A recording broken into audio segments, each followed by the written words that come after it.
Hello everybody, it's DAB, the one and only, and welcome back to the Sonic Adventure 2 LP. Joined with Brian and Steven, we are Name 3. Just sitting over here making myself laugh at this stupidest, awful stuff in the world. You sure are, buddy. So, speaking of that, I have to apparently tell the Korra scissoring story. Oh my god, yes! And go. So, this was at an internship which me and Austin did, which now is over 6 years ago? Yup. Yeah, wow. Time is awful. But we were... Time is awful. It is. It really is. We were doing a Memories are good. internship to basically learn computer repair, physical stuff. Not anything really remarkable but it was Man, that's fun. crazy to think that it was that long ago. Like, Yeah. Yeah, it doesn't feel like it. Yeah. I don't remember how Korra got brought up. Because... I think I was probably talking about because I fucking hated Korra. a lot of fans of Avatar did. It really seems to just divide people. I'm gonna stress right now, I don't care. I never watched Avatar. I have nothing against it, I just really don't give a shit. But, at some point, someone was... I think the ending had just happened. Maybe of Korra. And, maybe that's why it got brought up. And, I think our buddy House was asking what went on with it. And, why there was, like, controversy behind it. And, Austin, I think, was explaining it like it normally would be. What the fuck? Hey, just remember that 1 1/3 chance. Yeah, you just deserve to die for failing that. So anyways, I was like, well, Korra and the girl that she was like kind of... Scissor. Yeah, that's how Brian responded to it. Yeah. That's really all the more there is to that story. But every time we just bring it up, it fucking makes us laugh. 'Cause we're sitting there, it's like, remember that time we talked about scissoring and Korra? Well, no, and I'm like, I look back on it now, and it's like, here's Nintendo. Nickelodeon, be like, look, see how progressive we are? No, you're fucking not. You didn't even want to admit what was going on. You were so vague about it, and you did it in the last episode. So I said, Adventure Time did it so much fucking better. Like, you had PB and Marceline built up so much, and then to cap off the series, it was fucking perfect. And no one will ever tell me otherwise. They're the best couple on the show. Yeah. And then they tried to do the same in Steven Universe, and they were bad about it. Okay, no, here's the thing. As a couple, I think Ruby and Sapphire... No, I'm not saying that. I'm just saying that... I'm also I curious just what want to shit Steven talk Universe Steven did. Universe. Really, I just want to shit talk Steven Universe because... What do you mean what Steven Universe did, Steven? I didn't watch it, so I'm not familiar with okay. what they did. Do you care about spoilers at all? No, just...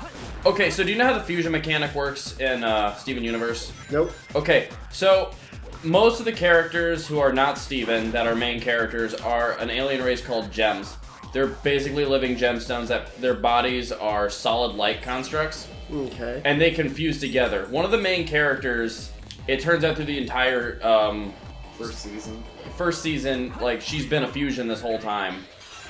And the one joke that was said about it in Steven Universe in a nutshell was like, the twist ending where Garnet turns out to be 2 lesbians in an overcoat and fights Hulk Hogan. And it's the 2 characters that make up Garnet are Ruby and Sapphire, and they are, like, a great fucking couple, but you don't get enough time with them together when they're not Garnet for it to really feel meaningful. Oh, okay. And it's like, they feel like a real couple, they very clearly love each other, they fucking fight, they have times they don't get along, but they resolve shit. And it's like... They also get married. Yeah, I just don't like their origin story of, like, love at first sight. It's just... For everything they do right, they do... I'm not saying it's 1 step forward, 2 steps back. It is like for every one thing they do right, they do one thing wrong. Mm-hmm. With Garnet. Yeah. And I don't know, I just... Steven Universe started, like, really strong. Oh. Crash and burn. And just progressively got worse. Yo, that I will never question. Worse.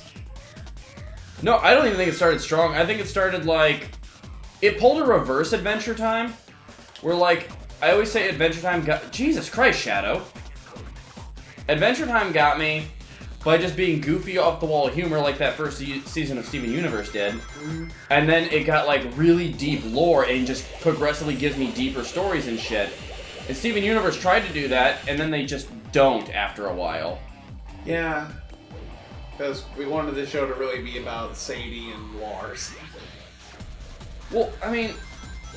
See, I guess it's a nice thing for No. me is just because I haven't watched enough of it. Like, I've seen maybe a handful of episodes. Like I said, probably won't watch many. It is a good show. That's the thing that bothers me. I don't even know if I'd say it's a good show. It has its episodes. Yeah, there you go. Because there's so much filler. Yeah. As I said, it's... So the main story takes a backseat to a ton of things that really don't matter. Minor characters, yeah. Yeah, and that's what I mean. That's it. Rebecca Sugar, I think, really wanted to make a show about normal people with relationships. And, there's something to admire about that. I would honestly probably like that show altogether. But... I love Slice of Life. Yeah, it's not anything that kids are going to want to watch, and that's what Cartoon Network is about. I'm not the target demographic, even though I sit there and watch it when I have it. It's like I told our friend Jared, like, I love Slice of Life anime, I love Lucky Star, I love King of the Hill. But, at some point, you have to pay attention to your plot, and when you go from...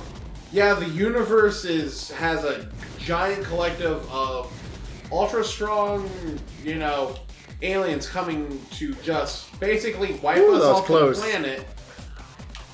Or, yeah, that's happening, but we also want to know, how is Sadie going to sing in concert? Because she's got stage fright. Well, and then she eventually moved on, and it's... I don't know. It's just... The tone from episode to episode is super bad.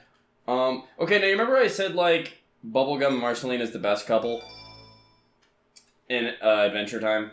Personally, I'm a big fan of Jake and Rainbow Unicorn. I personally more like Ice King and Gunter, but okay.